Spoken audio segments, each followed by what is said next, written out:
ब्लास्टोजेनेसिस में क्या होता है? एसेक्सुअल रिप्रोडक्शन के अंदर आपने पढ़ा था बडिंग फ्रेगमेंटेशन। जब क्या है बडिंग किसी एक प्लांट के सिंगल पार्ट से न्यू इंडिविजुअल जन्म ले जाता है तो उसे हम क्या कहते हैं? ब्लास्टोजेनेसिस। क्या कहते हैं? ब्लास्टोजेनेसिस। ठीक है जी। जैसे मान लो ये एक पार्ट है, इसकी कटिंग हो गई, ये सोइल में आया, तो इससे क्या हुआ? एक और न्यू प्लांट आ गया, न्यू इंडिविजुअल। तो ये प्रक्रिया क्या थी? ब्लास्टोजेनेसिस। इसको क्या कहा गया? ब्लास्टोजेनेसिस। तो ब्लास्टोजेनेसिस क्या है? Is the development of offspring from the reproductive units like bud और fragment in asexual reproduction. Asexual reproduction के अंदर क्या था? It is the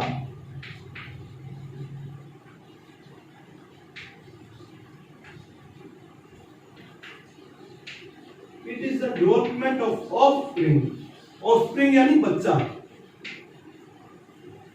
it is the development of offspring from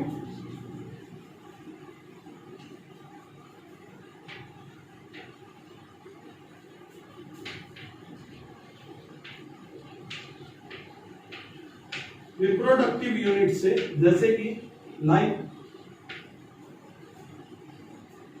birds और फ्रेगमेंट्स। इसमें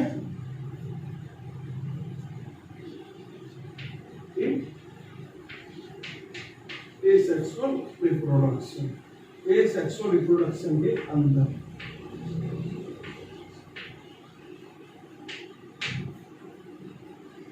एसेक्सुअल रिप्रोडक्शन के अंदर जब भी क्या है रिप्रोडक्टिव यूनिट जैसे बर्ड्स और फ्रेगमेंट्स से न्यू ऑफस्प्रिंग का जन्म हो जाएगा। ठीक है जी। ये रिप्रोडक्टिव क्या थी? इसकी यूनिट थी बडिंग में। तो वो क्या है? सॉइल में गया एक पार्ट, उससे न्यू प्लांट आ गया। तो बडिंग के थ्रू क्या है? उस प्लांट के एग्जिस्टिंग प्लांट से क्या है? न्यू ऑफस्प्रिंग, न्यू प्लांट आ गया। तो उसको हमने क्या कहा? ब्लास्टोजेनेसिस। क्या कहा गया? ब्लास्टोजेनेसिस। ठीक है जी। तो समझ आ गया बच्चों? यहां आपका टॉपिक खत्म होता है, आपका चैप्टर फर्स्ट खत्म होता है। कल से हम स्टार्ट करेंगे हमारा सेकंड चैप्टर, सेक्सुअल रिप्रोडक्शन इन फ्लावर्स। सेक्सुअल रिप्रोडक्शन इन फ्लावर्स। तो बच्चों मैं आपको इसमें एक चीज पूछी जाती है कि कौन सा बेटर मोड है रिप्रोडक्शन का, सेक्सुअल या एसेक्सुअल? ठीक है जी। Which is better mode of क्या? रिप्रोडक्शन।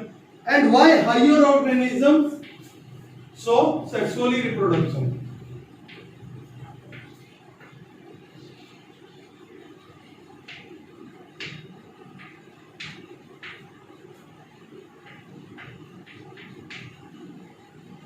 सेक्सुअल रिप्रोडक्शन, जो हायर ऑर्गेनिज्म है वो सेक्सुअल रिप्रोडक्शन शो क्यों करते हैं? तो इसका आंसर क्या रहता है? सिंपली मैं आपको बताऊं क्यों।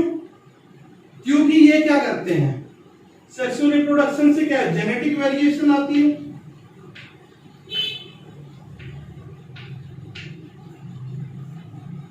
ठीक है। अलोज क्या अलो करता है? जेनेटिक वेरिएशन, evolutionary change,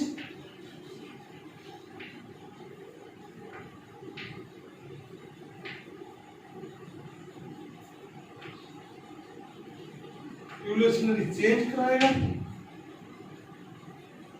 जो चांसेस है, chances of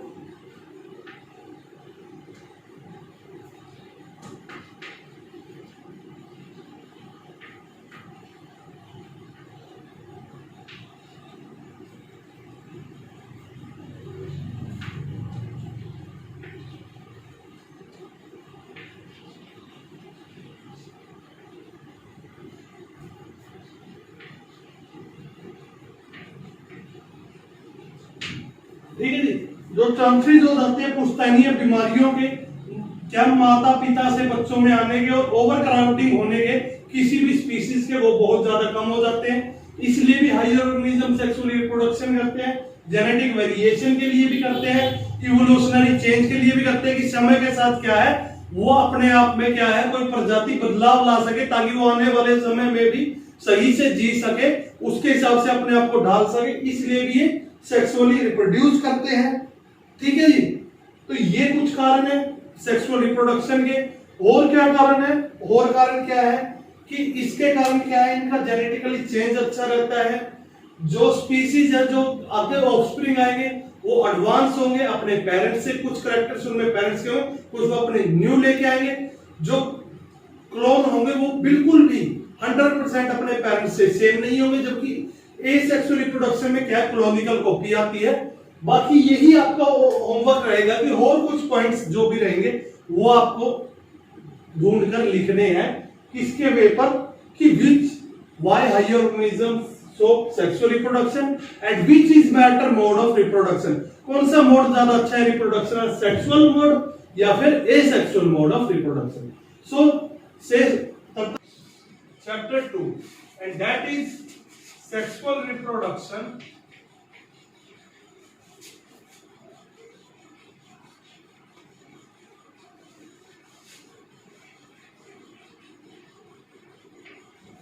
in flowering plants.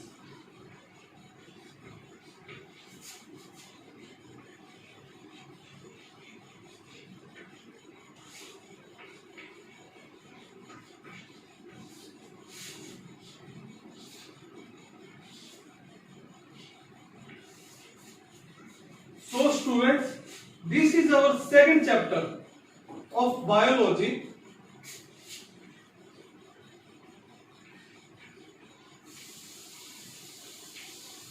Class 12, this is the second chapter of your biology, sexual reproduction in flowering plants.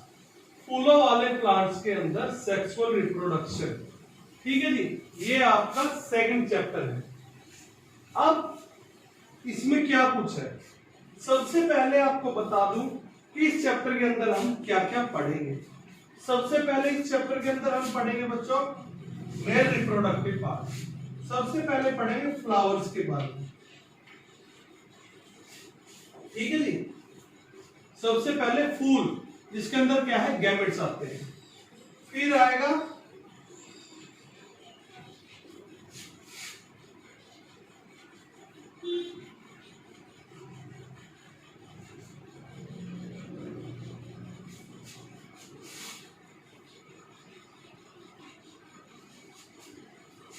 फिर पढ़ेंगे मेल रिप्रोडक्टिव पार्ट के बारे में।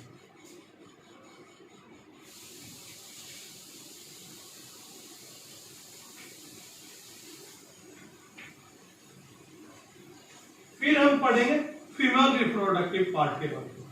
ठीक है जी, अब मेल रिप्रोडक्टिव पार्ट के बारे में पढ़ लिया, फीमेल के बारे में पढ़ लिया, फिर हम पढ़ेंगे कि जो गैमेट बने उनका ट्रांसफर कैसे होगा, इनके अंदर कैसे होगा, बाय पॉलिनेशन।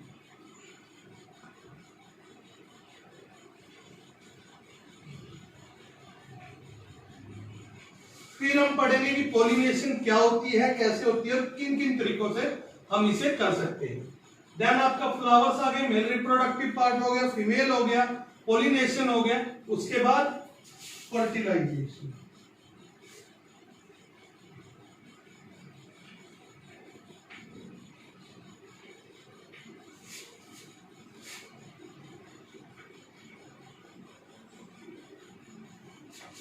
अब फर्टिलाइजेशन होने के बाद अब क्या होगा आगे, फिर हम पढ़ेंगे फर्टिलाइजेशन होगी, उसके बाद बनेंगे सीड एंड फ्रूट्स। फिर हम पढ़ेंगे सीड एंड फ्रूट्स के बारे में। तो इस चैप्टर के अंदर हम पढ़ेंगे सबसे पहले फ्लावर्स के बारे में, फिर मेल रिप्रोडक्टिव पार्ट के बारे में, फिर फीमेल रिप्रोडक्टिव पार्ट के बारे में, फिर पॉलिनेशन के बारे में, फिर फर्टिलाइजेशन के बारे में, और देन सीड एंड फ्रूट्स के बारे में, सीड एंड फ्रूट्स के बारे में। ठीक है जी, तो ये सब कुछ रहेगा आपके चैप्टर सेकंड के अंदर कि क्या क्या हम इस चैप्टर के अंदर पढ़ेंगे फ्लावर्स के बारे में। ठीक है, फ्लावरिंग प्लांट्स के बारे में कि उनमें फ्लावर्स कैसे होते हैं, क्या उनका काम होता है, फिर मेल रिप्रोडक्टिव पार्ट क्या है, फीमेल रिप्रोडक्टिव पार्ट क्या है, फिर गैमेट ट्रांसफर कैसे होता है, फिर उनकी फर्टिलाइजेशन कैसे होती है, देन उससे बनता क्या है सीड और फ्रूट। ठीक है जी, तो ये सब हम पढ़ेंगे sexual reproduction in flowering plants में। तो let's start our chapter 2 which is sexual reproduction in flowering plants.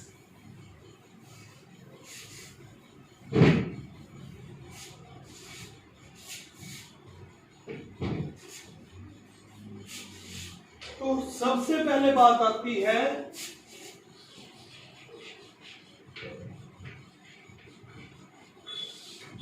Flowers की। सबसे पहले बात आती है बच्चों फ्लावर्स की।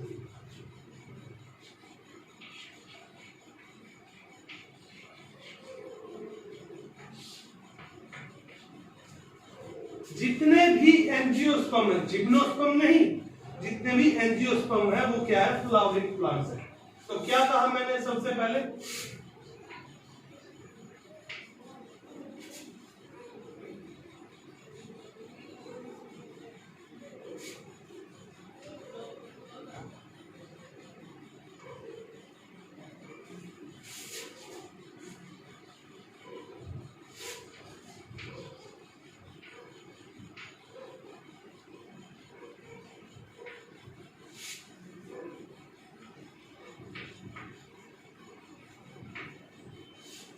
सभी एंजियोस्पर्म्स क्या है, फ्लावरिंग प्लांट्स है।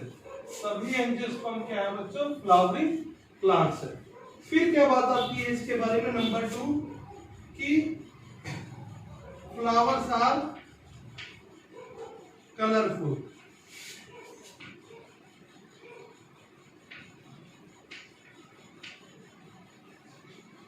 ये कलरफुल होते हैं। कलरफुल क्यों होते हैं, इंसेक्ट्स को अपनी तरफ इंटरेक्ट करने के लिए ये कैसे होते हैं, कलरफुल होते हैं। देन थर्ड पॉइंट क्या आता है आपका,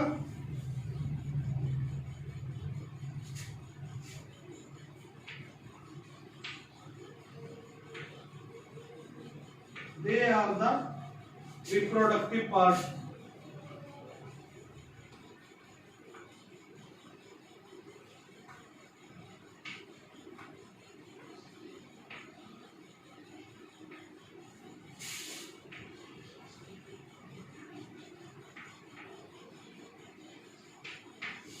ये क्या है, रिप्रोडक्टिव पार्ट है किसका, प्लांट का।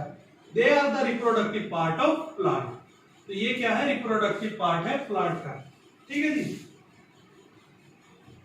तो यहां तक आ गया कि सभी एंजियोस्पर्म्स क्या है, फ्लावरिंग प्लांट्स है, ये कलरफुल होते हैं, ये रिप्रोडक्टिव पार्ट है प्लांट्स का। ठीक है जी। अब जो एंजियोस्पर्म है, जो एंजियोस्पर्म है वो क्या है, इनके अंदर 5 चीजें होती हैं। Flowers made up of 5 parts. ठीक है जी। फ्लावर 5 पार्ट से मिलकर बना है, कितने से, 5।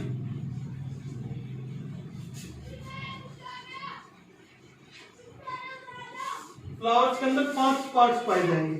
क्या क्या, 5 में भी मेनली बच्चों 4 होते हैं, जो 4 इंपॉर्टेंट फ्लावर के अंदर पाए जाते हैं। Calyx, Corolla,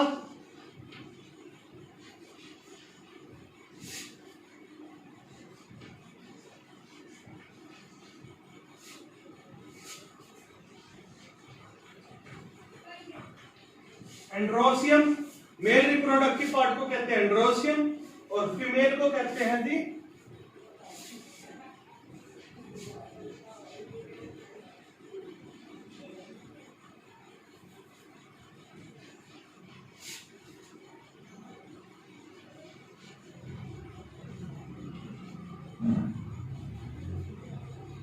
gynoecium. Female reproductive part को कहते हैं गाइनोसियम। एक फ्लावर के अंदर आपको क्या क्या मिलेगा, कैलेक्स मिलेगा, करोला मिलेगा, एंड्रोसियम मिलेगा और गाइनोसियम मिलेगा। क्या क्या जी, calyx, corolla, androecium and gynoecium. ठीक है जी। कैलेक्स के अंदर आपका क्या होगा, करोला के अंदर क्या होगा, एंड्रोसियम क्या है, गाइनोसियम क्या है, इसके बारे में अब हम स्टार्ट कर रहे हैं। ठीक है जी।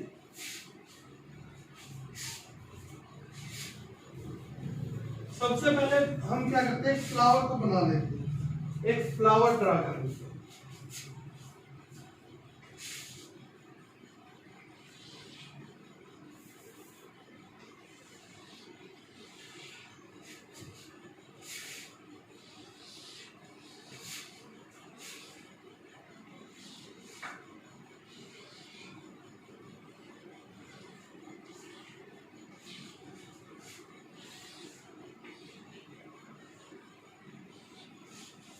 ठीक है जी। ये हो गया लीव्स।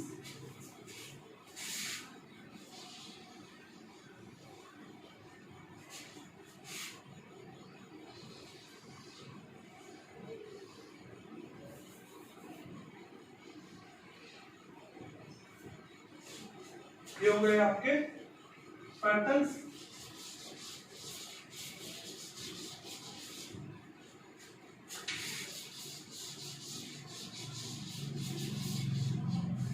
ठीक है जी। बीच में क्या आती है आपकी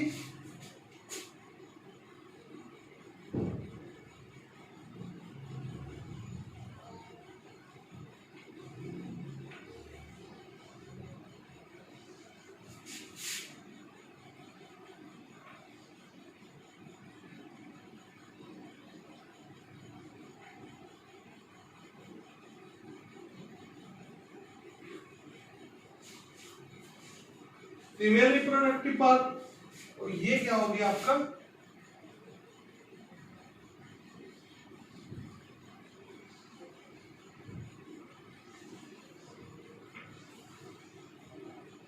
मेल रिप्रोडक्टिव पार्ट। क्या हो गया जी?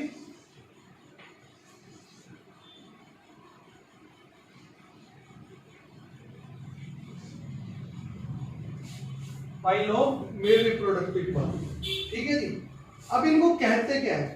जो ये पार्ट है, जो ये मेल रिप्रोडक्टिव पार्ट है, इसको कहा जाता है स्टेमन। क्या? स्टेमन। इनको कहा जाता है पेटल्स, या सुंदर सुंदर क्या होते हैं, ठीक है जी, उसको क्या कहेंगे? कोरोला। कोरोला। इसको कहा जाता है सेपल्स या कैलक्स, या कैलक्स। ठीक है जी। ये क्या है? Pistil, female reproductive part pistil.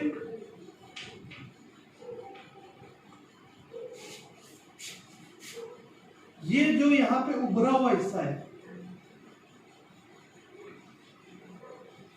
ये है जो उभरा हुआ हिस्सा, यू शेप है जो, इसको हम कहते हैं जी थैलेमस,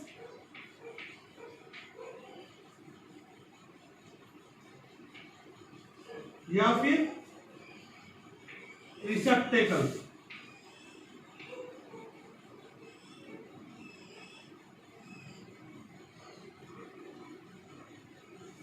या फिर रिसेप्टेकल, थैलेमस या फिर रिसेप्टेकल। ठीक है जी। इसको कहा जाता है थैलेमस या फिर रिसेप्टेकल। क्या जी? रिसेप्टेकल। देखो इसके अंदर क्या है? 4 चीजें हैं फ्लावर के अंदर। ठीक है जी। सबसे ऊपर क्या है? जो फीमेल रिप्रोडक्टिव पार्ट है पिस्टिल, मेल है स्टेमन, बाइलोब्ड है, बाइलोब्ड है। ठीक है जी। रंग बिरंगा क्या है? पेटल्स हैं, पंखुड़ियां, और नीचे क्या है? सेपल्स है। ठीक है जी। पिस्टिल के अंदर सबसे नीचे क्या है? ओवरी है आपकी, ये ओवरी, और ये ओवम। ठीक है जी। और जो ये है आकार भरा जो आपको दिख रहा है, जो ये आकार दिख रहा है, ये क्या है? थैलेमस या फिर रिसेप्टेकल। थैलेमस या फिर रिसेप्टेकल। ठीक है जी। अब काम क्या है? अब बात करते हैं कि सर ठीक है, पता लग गया कि फ्लावर के अंदर क्या क्या है।